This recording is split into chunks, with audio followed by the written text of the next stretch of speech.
नमस्ते दोस्तों। जो हम लोगों ने कॉम्प्लेक्स एनालिसिस की सीरीज स्टार्ट की थी उसमें कंस्ट्रक्शन ऑफ एनालिटिक फंक्शन का टॉपिक चल रहा है। हम लोगों ने पिछले वीडियो में मेथड 1 के बारे में बात की थी जिसका नाम था मिलने थॉमसन मेथड।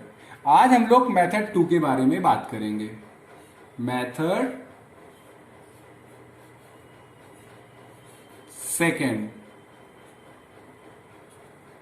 मान लीजिए कि कोई एनालिटिक फंक्शन है, सपोज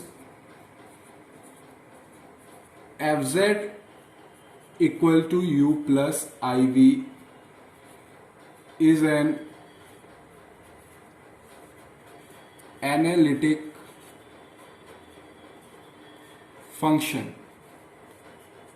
अगर कोई एनालिटिक फंक्शन दिया हो और उसमें अगर रियल पार्ट दिया हो और इमेजिनरी पार्ट निकालना हो, या इमेजिनरी पार्ट दिया हो और रियल पार्ट निकालना हो, तो इसके लिए हम लोग मेथड 2 का इस्तेमाल करेंगे।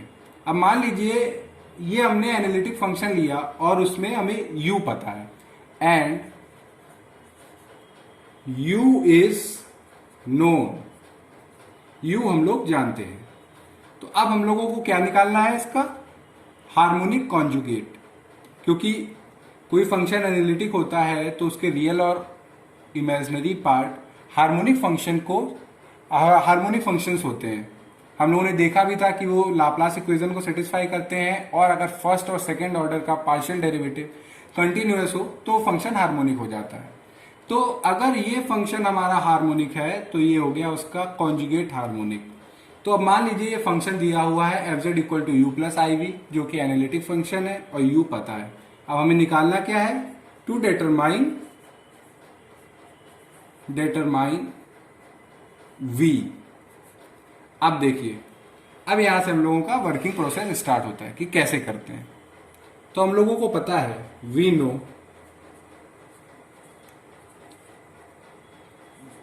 dv इज इक्वल टू डेबर v बाई डेबर x dx प्लस डेबर v बाई डेबर y dy। मेथड 2 में जिस स्टेप पे या जिस चीज पे सबसे ज्यादा ध्यान देना है वो ये है, इस पे आप ज्यादा ध्यान दीजिएगा। अगर यहां पे हमारा v दिया होता और u निकालना होता तो du इज इक्वल टू डेबर u बाई डेबर x dx प्लस डेबर u बाई डेबर y dy होता। ये बहुत जरूरी है, आपको पता होना चाहिए ये।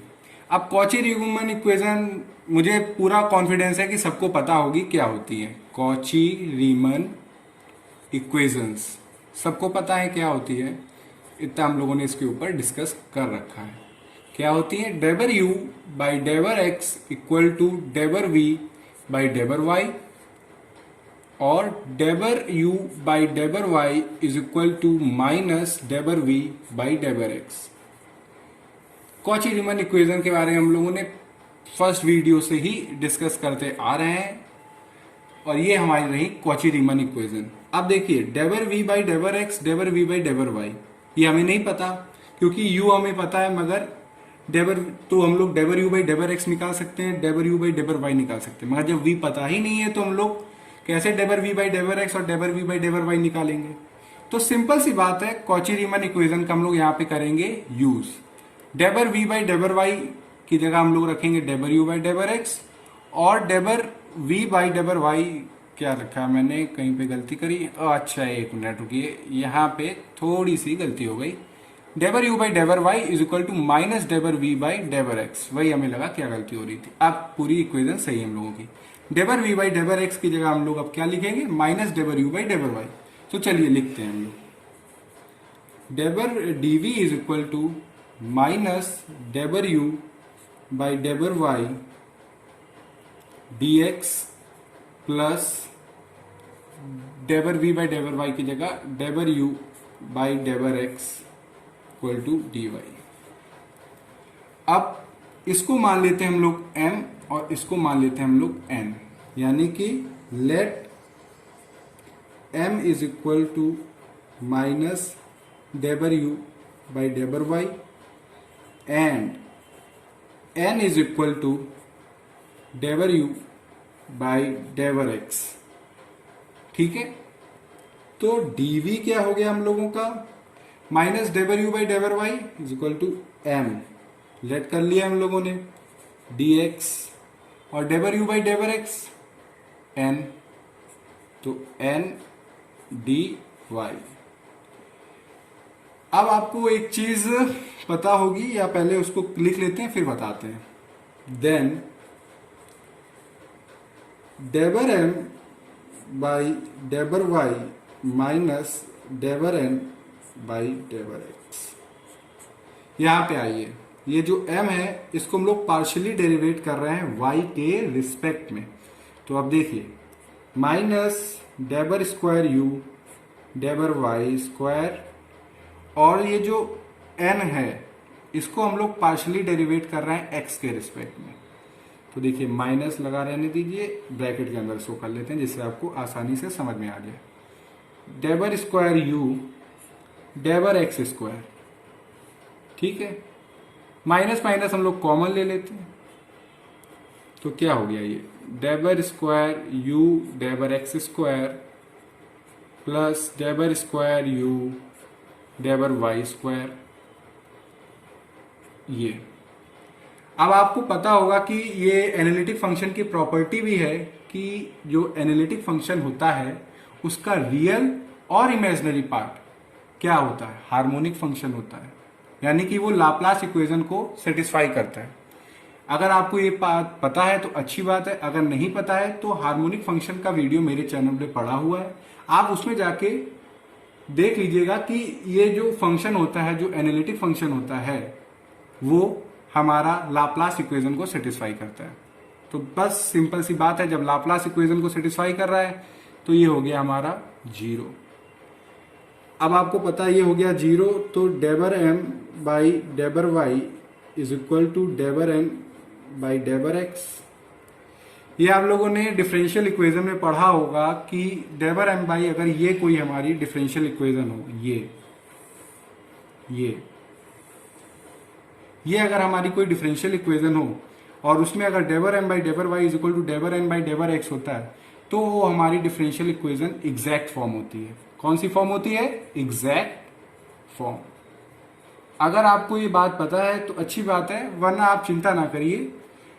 मैंने जो ये थीटा क्लासेस स्टार्ट की है उसमें मैं सारे टॉपिक्स को ले लेके वीडियो बनाऊंगा। उसमें मैं डिफरेंशियल इक्वेशन, इंटीग्रेशन, डेरिवेशन और बहुत सारे लिमिट, कंटिन्यूटी, जितने भी चीजें हैं वो सब मैं आप लोगों को बताने की कोशिश करूंगा। तो चलिए इस चीज पे आते हैं कि डेबर m बाई डेबर y इज इक्वल टू डेबर n बाई डेबर x, यानी कि हमारी जो डिफरेंशियल इक्वेशन हो गई ये एग्जैक्ट फॉर्म हो गई। अब जब ये एग्जैक्ट फॉर्म हो गई तो सिंपल सी बात है, इसको आप इंटीग्रेट कर दीजिए। ऑन इंटीग्रेटिंग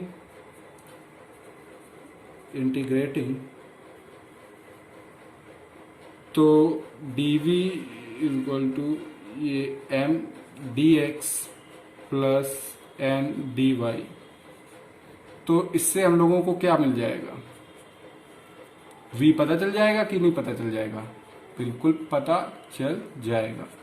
यानी कि अगर फंक्शन एनालिटिक है और उसमें से कोई भी पार्ट पता हो, आइदर रियल या इमेजिनरी, तो हम लोग दूसरा उसका निकाल सकते हैं बाय यूजिंग मेथड 2। ये मेथड 2 है हमारा, बहुत आसान है। अब इस पे हम लोग एक प्रॉब्लम लेते हैं जिससे कि जो भी बात हम लोगों ने डिस्कस की है वो अच्छे से समझ में आ जाए। एग्जाम्पल, अब मान लीजिए कि हमारे पास कोई फंक्शन का रियल पार्ट दिया हो, u equal to x minus 1 का whole cube minus 3x y square plus 3y square. अब कह रहे हैं कि उसका हमें determine v so that u plus i v is a regular function of x y, यानी कि determine v so that u plus iv is a regular function of x plus iy। ये हमारा क्वेश्चन दिया हुआ है। तो देखिए हम लोगों ने क्या बात की थी कि अगर कोई भी पार्ट दिया हो तो दूसरा निकालना है, तो जो सबसे इंपॉर्टेंट स्टेप है वो ये वाला है, इसको। अब यहाँ पे v निकालना है हमें, तो ये चीज v में आ जाएगी। तो कैसे लिखेंगे, dv इज इक्वल टू डेबर v बाई डेबर x dx प्लस डेबर v बाई डेबर y dy। मगर अब आप एक चीज देखिए, v में तो कोई फंक्शन दिया नहीं हुआ है, तो क्या करेंगे, यहाँ पे हम लोग कॉची रीमन इक्वेशन लगाएंगे। तो कॉची रीमन इक्वेशन अब मैं सीधे डायरेक्ट कर रहा हूं। आप देखिए इसको, डेबर v बाई डेबर x is equal to minus डेबर u बाई डेबर y dx, और डेबर v बाई डेबर y is equal to plus डेबर u बाई डेबर एक्स dy। अब देखिए हमारा फंक्शन आ गया u में, तो इसको पार्शियली डेरिवेट करने के लिए हमारे पास सारी चीजें हैं। तो चलिए अब इसको हम लोग पार्शियली u को डेरिवेट करते हैं पार्शियली। देखिए डेबर u बाई डेबर x is equal to 3x minus 1 का whole square minus 3y square, और ये हो गया 0, एंड डेबर u बाई डेबर y minus 6xy plus 6y ना 6y माइनस 6xy। ठीक है, अब ये हम लोगों के पास आ गए। इसकी वैल्यू और इसकी वैल्यू इसमें कर देते हैं हम लोग सब्स्टिट्यूट। तो देखिएगा dv इज इक्वल टू, पहले क्या है, डेबर u बाई डेबर y, ये है माइनस है, गलती मत करिए, सिली मिस्टेक हो जाती है तो आंसर हम लोगों का गलत हो जाता है। तो कभी भी माइनस हो तो बिल्कुल कोई भी साइन हो बहुत ध्यान से करिएगा। तो देखिएगा माइनस है, बहुत ध्यान से हम माइनस से मल्टीप्लाई करा देंगे, तो 6xy माइनस 6y dx। अब डेबर u बाई डेबर x दिया हुआ है, चलिए इसको भी लिख लेते हैं हम लोग, 3x माइनस 1 का whole square minus 3y square, क्या है, dy। ये हम लोगों को पता होता है कि अगर ये फंक्शन हार्मोनिक है तो सीधे सीधे हम लोग कह सकते थे कि ये एग्जैक्ट फॉर्म सेटिस्फाई कर रहा है, मगर ऐसा कहीं लिखा तो हुआ नहीं है कि ये फंक्शन हमारा हार्मोनिक है। तो इसके लिए हम लोग क्या करेंगे, खुद से इसको एक बार चेक करेंगे कि ये एग्जैक्ट फॉर्म है कि नहीं। करने के लिए कुछ नया नहीं करना है, इसको हम लोग मानेंगे m और इसको मानेंगे हम लोग n। तो इसको क्या लिख सकते हैं हम लोग, m dx plus n dy। अगर हम लोगों को पता होता कि ये हार्मोनिक है तो हम लोगों को एग्जैक्ट फॉर्म प्रूव करने की जरूरत नहीं होती, चेक करने की जरूरत नहीं होती, मगर यहाँ पे लिखा नहीं है इसलिए हम लोग इसको पहले चेक करेंगे कि एग्जैक्ट फॉर्म सेटिस्फाई कर रहा है कि नहीं। तो देखते हैं फिर, डेबर m बाई डेबर y। अब m हमारा है क्या, ये कर रहे हैं, तो ये आया 6x, ये माइनस 6, ये डेबर n बाई डेबर x, ये n है, करते हैं 6x माइनस 1, ये y है, ये 0, तो ये आ गया 6x माइनस 6। अब आप देखिए डेबर m बाई डेबर y और डेबर n बाई डेबर x क्या है, इक्वल है। डेबर m बाई डेबर y और डेबर n बाई डेबर x हमारे क्या हुए, ये हो गए इक्वल। तो ये क्या फॉलो कर रहे हैं, हमारे एग्जैक्ट फॉर्म। यानी कि ये जो हमारा डिफरेंशियल इक्वेशन है, ये कंफ्यूज ना होइएगा, ये जो हमारा डिफरेंशियल इक्वेशन है ये एग्जैक्ट फॉर्म है। तो एग्जैक्ट फॉर्म को हम लोग क्या करेंगे, सॉल्व, सीधे सीधे इंटीग्रेट करना होता है एग्जैक्ट फॉर्म में। ऑन इंटीग्रेटिंग तो ये हो गया dv, ये 6xy minus 6y dx plus इसको थोड़ा सा एक्सपेंड कर देते हैं इसको, x square plus 1 minus 2x minus 3y² dy। अब आपको लगता होगा कि एग्जैक्ट फॉर्म सॉल्व कैसे होती है, मैं आपको इसको शॉर्ट ट्रिक थोड़ी सी बता देता हूँ जिससे आपको समझ में आएगी।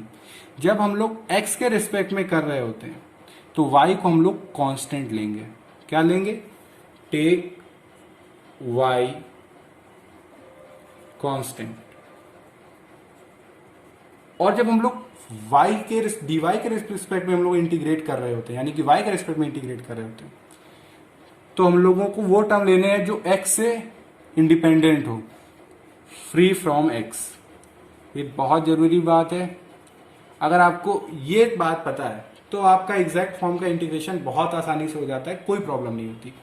तो देखिएगा आप इसको, ये इंटीग्रेशन हुआ तो ये v हो गया, ठीक है। अब हम लोग क्या कह रहे हैं, y को कांस्टेंट लिया है, तो y मेरा कांस्टेंट है 6x² माइनस 6xy, डायरेक्ट किया है मैंने, ठीक है। अब यहां पे आइए, फ्री फ्रॉम x वाली टर्म लेने, मगर देखिए 3x² ये x वाला टर्म है, नहीं लेंगे हम लोग। 3 ले सकते हैं, बताइए क्यों? क्योंकि इसमें x है नहीं, तो इसको लेंगे तो इसका इंटीग्रेशन करेंगे, ये तो ये आ गया 3। और यहाँ पे 2x है, x है, यानी कि ये टर्म x वाला है, इसको नहीं करेंगे इंटीग्रेट, छोड़ देंगे। अब यहाँ पे आइए, यहाँ पे x है नहीं 3y माइनस 3y² के साथ, तो इसको डायरेक्ट से इंटीग्रेट कर देंगे, माइनस 3y³/3। यहाँ मैंने शॉर्ट ट्रिक में या बहुत जल्दी मैंने ये इंटीग्रेशन किया है। आप इसको क्या कहते हैं, जब देखें वीडियो या इसके ऊपर काम करें तो आप खुद इसको सॉल्व करें, ठीक है।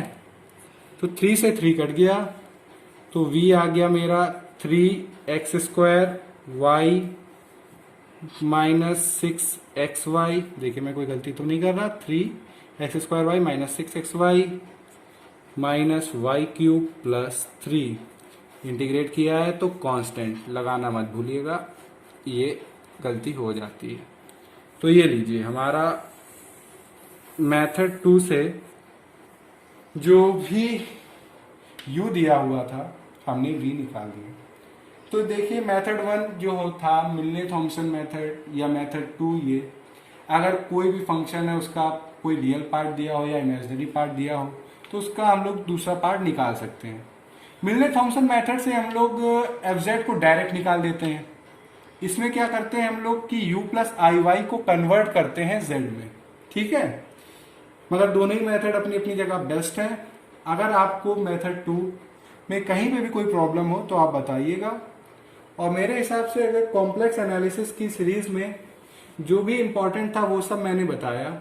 अगर आपको कोई लगता है कि कोई ऐसा टॉपिक है एनालिटिक फंक्शन में, मैं कॉम्प्लेक्स एनालिसिस की सीरीज तो आगे भी स्टार्ट रखूंगा।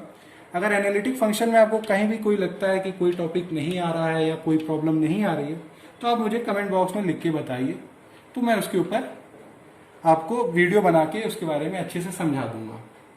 और ये वीडियो कैसा लगा ये मुझे जरूर बताइएगा। Thank you.